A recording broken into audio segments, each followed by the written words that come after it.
Entering the 1950s, the battlefield of the Nationalist Army was divided into two main areas: the Taiwan-Fujian-Zhejiang coastal region and the Yunnan-Burma border region.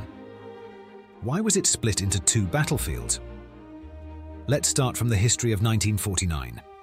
In 1949, as the Nationalist Army faced defeat in the Chinese Civil War, the Communist Party established the People's Republic of China on October 1st in Beijing.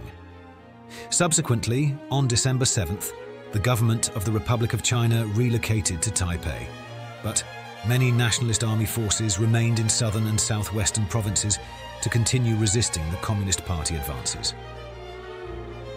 Despite the victory in the Battle of Kinmen on October 27, 1949, where the Nationalist Army successfully defended the island in Fujian province, other regions were not as fortunate and were quickly occupied by the Communist Party. Consequently, by 1950, southwestern provinces and Hainan province fell to the Communist Party control. Ultimately, the Nationalist Army only retained control of the islands in China, including the entire province of Taiwan, Kinmen and Matsu in Fujian province, Yijiangshan and Dashan Islands in Zhejiang province, while the mainland was under the Communist Party rule, except for border areas in Yunnan. In this episode, we will first introduce the uniforms of the Nationalist Army in the Taiwan-Fujian-Zhejiang coastal region. After the relocation to Taiwan, the clothing of the Nationalist Army underwent significant reforms influenced by factors such as climate, politics, and economics. We will now explain these changes to our viewers in order. During the early period after relocating to Taiwan, the Nationalist Army continued to wear grass yellow uniforms, from late 1949 to spring 1952. Both the ceremonial dress and the field uniform remained the same as those used on the mainland period. However, due to the Communist Party control over many supply factories and the rapid retreat of the Nationalist Army, many personnel were unable to acquire new uniforms. As a result, during this period, the uniforms of the Nationalist Army were often seen faded into earthy yellow or off-white khaki colors. The grass yellow uniforms, produced after relocation to Taiwan, also had noticeable color discrepancies compared to the standard color. Many new uniforms tended to lean towards earthy tan, and complete and standard grass yellow uniforms were quite rare during the early relocation period. Sometimes soldiers even wore a mix of uniforms, resembling ragtag or guerrilla units. It wasn't until the spring of 1952 that the Nationalist Army began gradually issuing American-style grass-green uniforms. What caused the Nationalist Army to begin wearing grass-green uniforms? This history traces back to the Korean War. After the Korean War broke out on June 25, 1950, the aggressive advances of North Korean forces shocked South Korea. By the end of the year, the intervention of the Chinese Communist Party in the Korean War further alarmed the United States. Initially indifferent and passive towards the post-relocation government of the Republic of China and its military, the United States' stance began to change due to the impact of the Korean War on its strategic interests in East Asia. The United States shifted from its previous apathy to actively aiding and supporting the military of the Nationalist Army. Therefore, in the spring of 1952, the ROC military began to transition to domestically produced grass-green uniforms and khaki uniforms made from American-made fabrics, as well as various types of winter clothing made from American-made wool. In 1953, the production of grass yellow uniforms was completely halted, and by the spring of 1953, all units had fully transitioned to grass-green uniforms. With the initiation of the forward planning in 1957, the ROC military significantly aligned itself with the United States in all aspects, almost severing its previous distinctive characteristics. It transformed into a military force resembling that of a US ally, greatly reducing the ROC military's original uniqueness. In 1958, the service dress uniform Chinese term Changlifu was changed to Junchangfu. The field service uniforms Junchangfu was renamed Qilingfu. The casual uniforms Waichu Junbianfu was renamed Junbianfu, and the field casual uniforms Junbianfuas was renamed Kaozuofu. These modifications to the terminology are crucial, because they distinguish between the definitions of present-day and past service dress uniforms and field uniforms. To avoid confusion among viewers regarding the differences in terminology between then and now, it is important to make these distinctions clear in the introduction. The service dress uniform. Between 1949 and 1951, the service dress uniform for military officers remained similar to that of the mainland period, except for the removal of the red circle on the cap badge in 1951. By the summer of 1951, the summer service dress uniform was completely changed to a yellow khaki color, while the winter service dress uniform remained in a deep straw yellow color.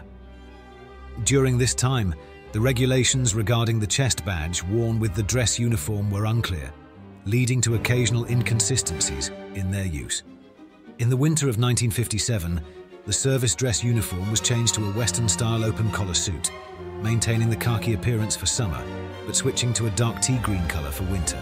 After 1952, the use of riding breeches decreased significantly compared to the mainland period. In most cases, officers wore trousers instead, with only a few senior officers opting to wear them. For instance, generals like Sun Li-jen and Chiang Wei-kuo, who had studied abroad, wore riding breeches, and they were also worn by commanders during formal parades. The casual uniforms. Between 1950 and 1952, the field service uniform still featured many small lapels.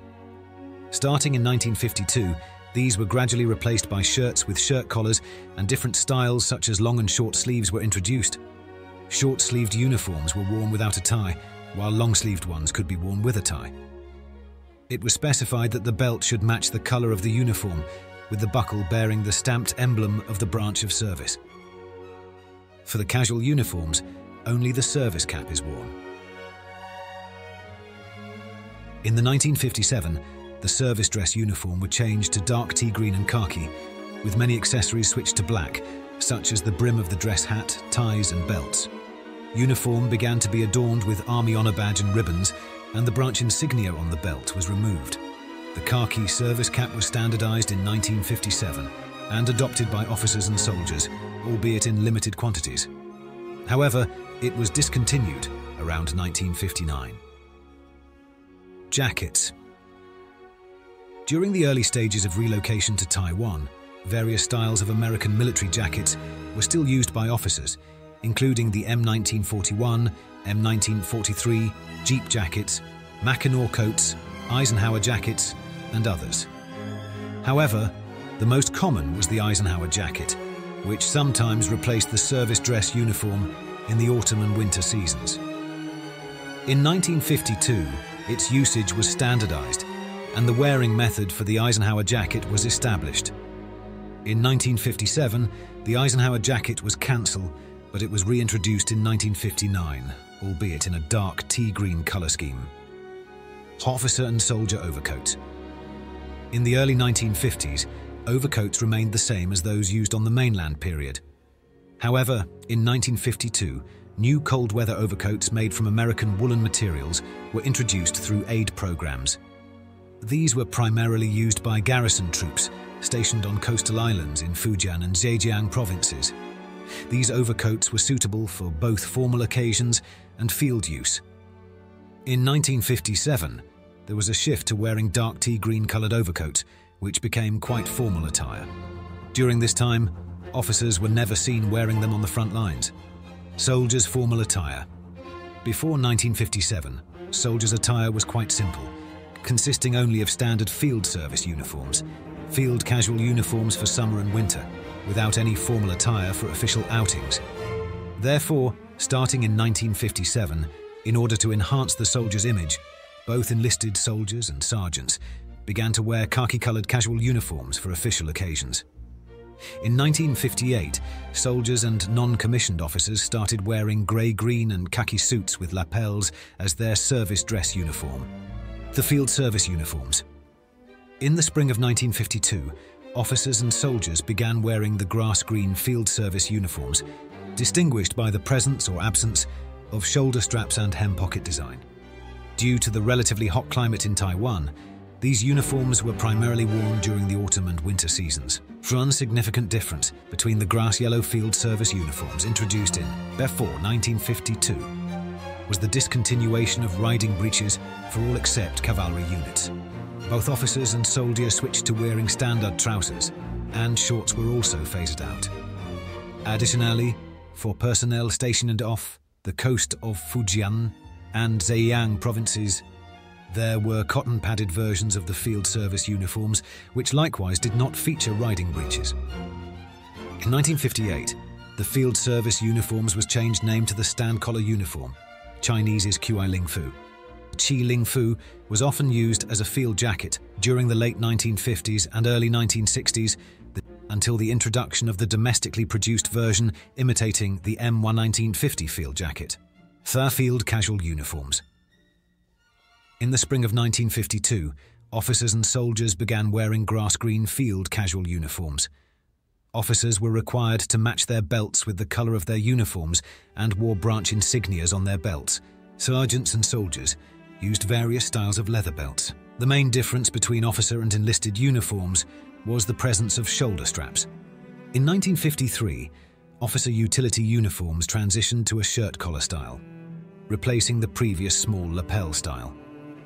In 1957, enlisted soldiers also began using shirt-collar-style field casual uniforms, but it wasn't until the early 1960s that this style became more widespread. So officers typically do not wear puttees with their field service uniforms or field casual uniforms on regular occasions, but they still need to wear legging during field exercises and training. However, after the relocation to Taiwan, some units of the Nationalist Army received M1943 boots from the US military, no longer need to use traditional legging. Officers may wear either the service cap or the field cap with field service, or field casual uniforms, while soldiers typically wear the field cap. In 1953, the field cap was simplified, removing buttons and protective cloth, and in 1957, a strap was added to the design, grass-green field overcoat. In 1953, troops stationed on offshore islands along the coast of Fujian and Zhejiang provinces began using grass-green field overcoat for winter, serving as field attire overcoat. In the 1960s, these were later changed with cold weather gear for night sentry duty. Anti-Communist National Salvation Army. The Anti-Communist National Salvation Army in Zhejiang province had distinct uniforms from the regular army. They continued to wear grass-yellow military uniforms as their organization was based on squads without hierarchical distinctions, only differentiating between squad leaders and members.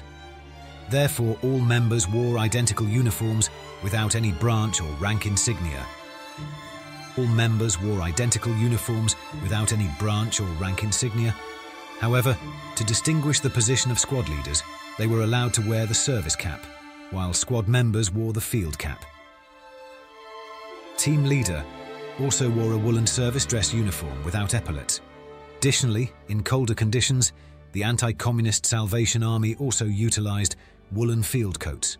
It wasn't until the late 1950s that the Anti-Communist Salvation Army began wearing grass-green field uniforms similar to those of the regular army. Members of the Nationalist Army female personnel.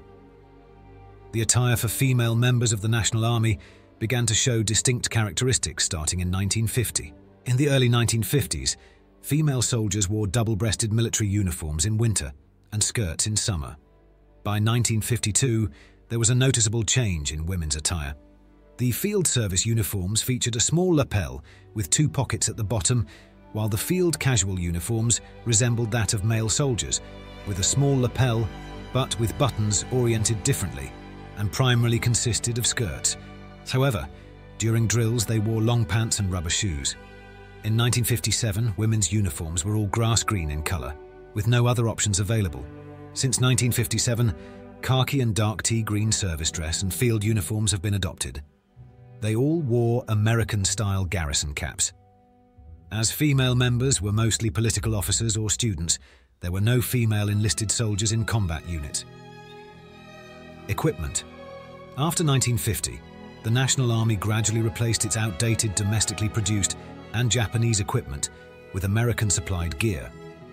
Initially, the National Army extensively used Japanese steel helmets and equipment, but in the post-1950s era, they were gradually replaced by the American M1 steel helmet.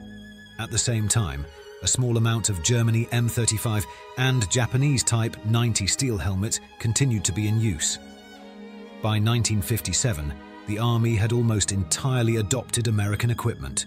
Regular forces typically wore American M1 steel helmets and utilized American-style individual equipment, weapons, and so forth, nearly reaching the level of the United States Army during World War II. Rank insignia wear. After the relocation to Taiwan, the Nationalist Army underwent several badge reforms.